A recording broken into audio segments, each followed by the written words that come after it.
Hello, this is GIBS FN. I'm Bruce Whitfield. Ann Bernstein is not only an author, she's also the head of the Centre for Development and Enterprise. And Ann Bernstein has written a book about why business should stop apologising and get more strategic. What is it about business globally, and maybe it's a post-financial crisis thing, Ann, that there is this angst about doing wrong that makes business feel as if it has to apologise? Well, I think it's from before the financial crisis. The conversation, whether it's at dinner parties or in newspapers or in lots of Hollywood movies, the conversation tends to be one where business has to account for itself. It has to demonstrate what more it's doing for society. There's a sort of feeling of that's anti-business, which has there are reasons why, and we have the development of what you could call a corporate social responsibility industry worldwide. People who have an interest in continually pressurizing companies on what more are you doing. And of course there are occasions where you do want to know that, that's fine. But the sort of essence of my book is to say, in one respect, we shouldn't have this conversation unless we've had a prior conversation, which is we need to know what it is that companies contribute to society by just doing business. And that's always skipped over. I'm not really interested in what you do all day. Let's talk about how you're going to pay society reparations for your very existence and the profits you make. But in fact, when you look at what companies contribute by just doing business, by being a normal, economically successful company, hopefully over years, if not decades, you can see that companies have enormous direct impacts. A lot of them we know about. They create jobs, they pay taxes on which all of us depend, they create wealth, but there's much more than that going on. Companies are hubs of innovation.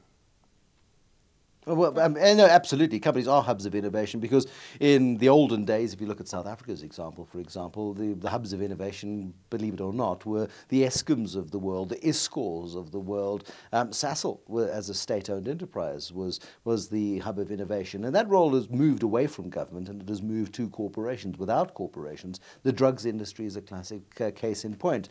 Sorry, bunny rabbits, but without a few bunny rabbits losing their ears, at the risk of being insensitive, cancer drugs would not have been developed. I mean, there is a consequence for human development, and corporations have enabled that human development to a large degree.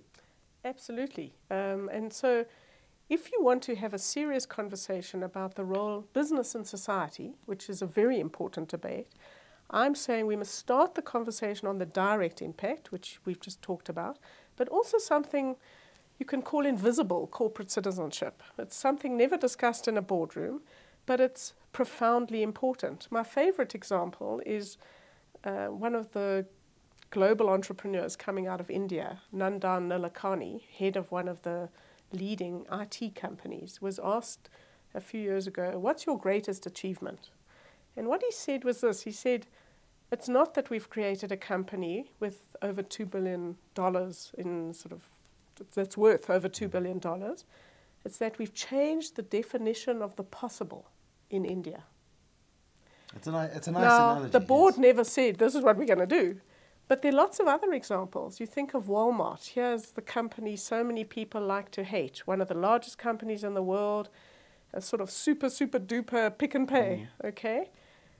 Walmart, through its emphasis on low cost, low prices, actually brought down inflation in America. Now, how can that be bad for the poor? Now, okay, now let's have a slight discussion around that. Walmart could then be seen as having a negative impact on China. Its insistence on cheap manufacturing, for example, causes Chinese workers to work in sweatshops. We have the example of Zakumi dolls being made in Chinese sweatshops, for example, where that is where corporates go wrong, and that's what gives opportunities for, I don't know, rabble-rousers, the media perhaps, to start picking holes and saying capitalism is all well and good. Net, capitalism is good for society. We can agree on that. We're at GIBS. We can agree on that. But at the same time, there has to be a system of checks and balances somehow to ensure that corporations don't start behaving like, I don't know, Gordon Gekko in Wall Street, for example. Well, let's take the two issues I want to talk about. The first is that I am not a business fundamentalist. I am in favor of states, smart states and markets. And I think the sort of fundamentalist business position is a silly one. The second point is smart states then need to get good at what you can call market design, okay, which would be a light touch regulation, but effective, but appropriate for the country and its level of development. I look a lot at, and chapter 2 is devoted to this issue of so-called sweatshops. And one of the most interesting things I discovered was that there's a very high proportion of young women who go and work in these factories, often horrible conditions. You and I wouldn't want to work there. But when they're interviewed, what do they say? They say, this is the best opportunity I've ever had in my life. Why?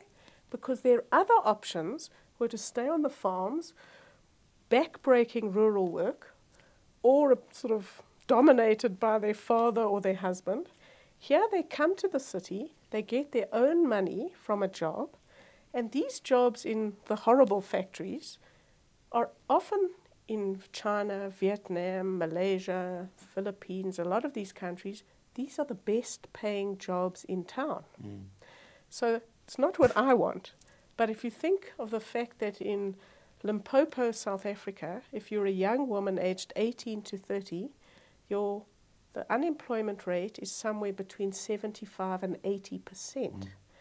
Now, those women, if they lived in China, would get an opportunity. And what happens is that these women come into these factories, they work very hard, they're A-type personalities at GIBS as well as rural women, and after 5 or 7 years of really hard work, they move on. They've accumulated a bit of money. They either go home to the rural areas where they're then one of the richest people in town, so you can't push them around, or they stay in the urban area, and through the networks they've developed, they become entrepreneurs.